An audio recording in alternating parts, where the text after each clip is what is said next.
ഇന്നത്തെ റെസിപ്പി എന്ന് പറയുന്നത് നമ്മളുടെ നാടൻ പലഹാരമായ സുഖിയനാണ്.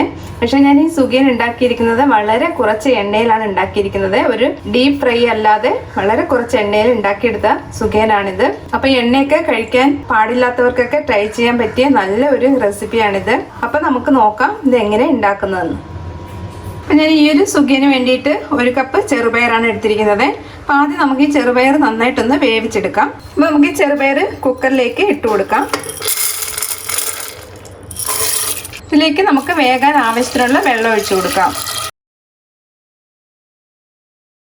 അപ്പം കുതിർത്ത് വെച്ച ചെറുപയറാണെങ്കിൽ പെട്ടെന്ന് തന്നെ നമുക്ക് വെന്ത് കിട്ടും. അപ്പം വേവിക്കുമ്പോഴും ഒരുപാട് അങ്ങ് വെന്ത് കുഴഞ്ഞു പോകുന്ന മാതിരി വേവിക്കരുത്. നമ്മൾ തോരനൊക്കെ വേവിച്ചെടുക്കുന്ന ആ ഒരു പാകം മതിയാകും. അപ്പൊ നമുക്കിതൊന്ന് വേവിച്ചെടുക്കാം.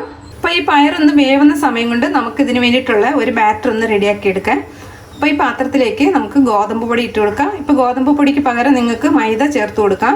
ഞാനിവിടെ ഗോതമ്പ് പൊടിയാണ് എടുത്തിരിക്കുന്നത്. അപ്പോൾ ഈ ഗോതമ്പ് പൊടിയിലേക്ക് ഞാൻ 1 ടേബിൾ സ്പൂൺ അരിപ്പൊടിയും കൂടി ചേർത്ത് കൊടുക്കുന്നുണ്ട്. അപ്പോൾ മൈദ എടുത്താലും അതിൻ്റെ കൂടെ തന്നെ നിങ്ങൾ അരിപ്പൊടിയും ഇട്ട് കൊടുക്കണം. ഇനി നമുക്കൊരു കളർ കിട്ടാൻ വേണ്ടിയിട്ട് കുറച്ച് മഞ്ഞൾപ്പൊടി ഇതിലേക്ക് ഇട്ട് കൊടുക്കാം. 1/2 ടീസ്പൂൺ മഞ്ഞൾപ്പൊടി ചേർത്ത് കൊടുത്തിട്ടുണ്ട്. പിന്നെ ഇതിലേക്ക് 1/4 ടീസ്പൂൺ ഉപ്പും ചേർത്ത് കൊടുത്തിട്ടുണ്ട്.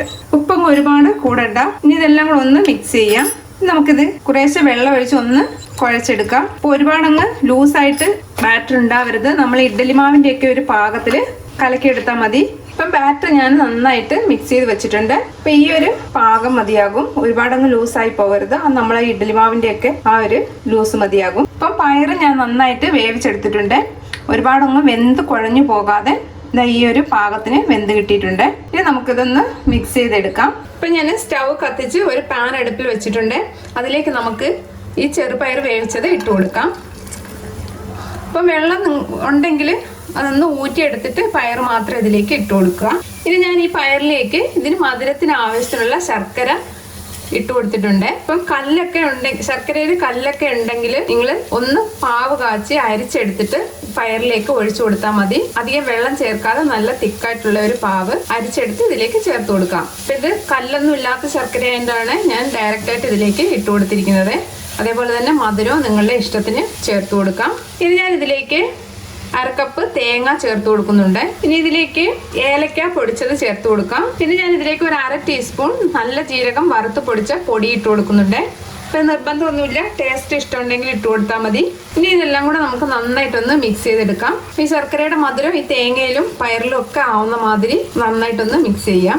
ഈ ശർക്കര ഉരുകുമ്പോൾ കുറച്ചൊന്ന് വെള്ളം പോലെ ഇരിക്കും. അത് നന്നായിട്ട് നമുക്ക് സ്റ്റൗവിൽ വെച്ച് വറ്റിച്ചെടുക്കണം. മധുരമെല്ലാം നിങ്ങളുടെ ഇഷ്ടത്തിന് കൂട്ടുകയോ കുറയ്ക്കുകയൊക്കെ ചെയ്യാം. അതിന് കുറവാണെങ്കിൽ ശർക്കര ചീവിയത് കുറച്ചുകൂടെ ചേർത്ത് കൊടുത്താൽ മതി. 1/4 ടീസ്പൂൺ ഉപ്പ് ഇട്ട് കൊടുക്കുന്നുണ്ട്. ഇപ്പം ഈ ശർക്കര തേങ്ങായും പയറും എല്ലാം കൂടെ നന്നായിട്ട് മിക്സായി വന്നിട്ടുണ്ട്. ഇനി നമുക്ക് സ്റ്റവ് ഓഫ് ചെയ്യാം. ഇനി ഇത് ആറുമ്പോൾ കുറച്ചുകൂടെ ഒന്ന് കട്ടിയായിട്ട് വരും. അതിനുശേഷം നമുക്ക് ഉരുട്ടി വെക്കാം. ഇതൊന്ന് ആറട്ടെ. അപ്പൊ ഇതിന്റെ ചൂടെല്ലാം ഒന്ന് ആറി വന്നിട്ടുണ്ട്. ഇനി നമുക്കിതൊന്ന് ഉരുട്ടിയെടുക്കാം. അപ്പോൾ എത്രത്തോളം വലുപ്പം വേണമെന്നതിനനുസരിച്ച് ഉരുട്ടിയെടുക്കുക.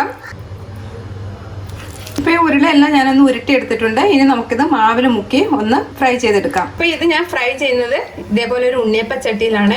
ഇതൊരു ഡീപ്പ് ഫ്രൈ അല്ല. എണ്ണ വളരെ കുറച്ച് നമ്മൾ സുഖിയന് വേണ്ടിയിട്ട് ഉപയോഗിക്കുന്നുള്ളൂ. അപ്പൊ നമുക്ക് ഈ കുഴിയിലേക്ക് കുറച്ച് എണ്ണയൊന്ന് ഒഴിച്ചു കൊടുക്കാം. ഒരു 1/4 ഭാഗത്തോളം എണ്ണ ഒഴിച്ചാൽ മതിയാകും.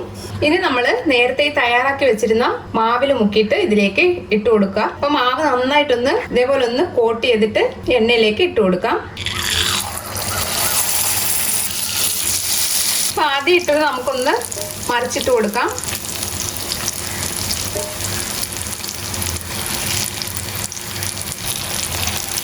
ഇപ്പൊ എല്ലാ സൈഡും ഇതേപോലെ തിരിച്ചു മറിച്ചിട്ടൊന്ന് ഫ്രൈ ചെയ്തെടുത്താൽ മതി. ഇപ്പൊ നമ്മളുടെ സുഖിയൻ എല്ലാ വശവും നന്നായിട്ട് മൂത്ത് വന്നിട്ടുണ്ട്. ഇത് നമുക്ക് എണ്ണയിൽ നിന്ന് മാറ്റാം.